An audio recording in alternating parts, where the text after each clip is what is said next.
Bonjour, je m'appelle Madame Farah Yarmour. Aujourd'hui, je vais expliquer l'addition des fractions.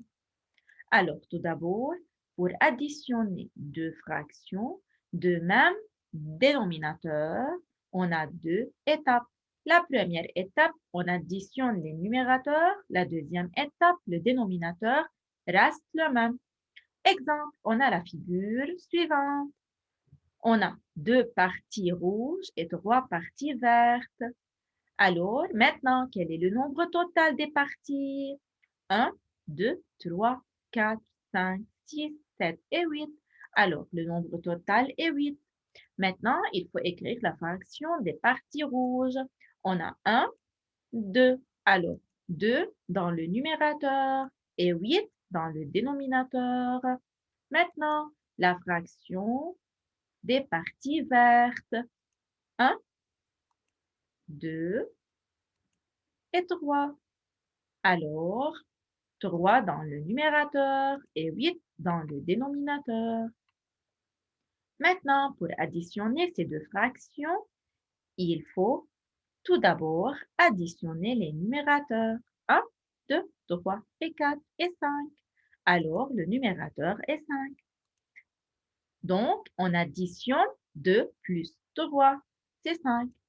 Pour les dénominateurs, le dénominateur reste le même, c'est 8.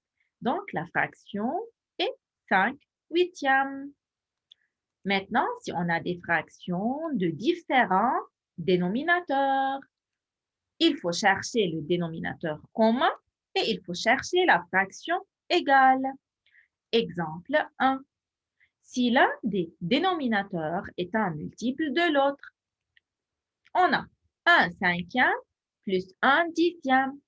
On a les deux fractions ont des dénominateurs différents, 5 et 10. Est-ce qu'il y a une relation entre 5 et 10? Oui, 5 fois 2 me donne 10. Alors, il faut multiplier la fraction 1 cinquième par 2, en haut et en bas. La fraction sera 2 dixièmes, plus la deuxième fraction reste la même. Maintenant, les deux fractions ont le même dénominateur 10, donc le dénominateur reste le même, et il faut additionner les numérateurs 2 plus 1, c'est 3. Maintenant, exemple 2. Si les dénominateurs sont non multiples, attention, on a 3 cinquièmes plus 1 sixième. Les dénominateurs sont non multiples, sont différents. Alors, tout simplement, il faut multiplier 3 cinquièmes par 6 en haut et en bas et la fraction 1 sixième par 5 en haut et en bas. Les fractions seront 18 sur 30 plus 5 sur 30. Alors maintenant, les deux fractions ont le même dénominateur 30. Alors le dénominateur reste le même et il faut additionner les numérateurs 18 plus 5 me donne 23. Alors maintenant, on a exemple 3. Utiliser l'entier 1. Qu'est-ce que ça veut dire 1? 1, si on va remplacer l'entier 1 par une fraction, tout simplement, il faut que dans le numérateur, il faut trouver le même nombre, trouver dans le dénominateur. Puis, il faut mettre le dénominateur en bas. Alors, on a 7 onzièmes plus une fraction est égale à 1. Première étape, il faut regarder le dénominateur. Ici, c'est 11.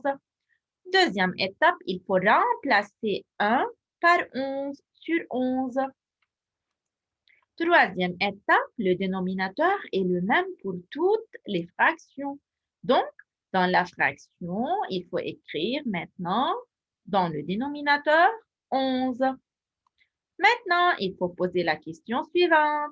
7 plus combien me donne 11? C'est 7 plus 4. Et c'est tout. Au revoir.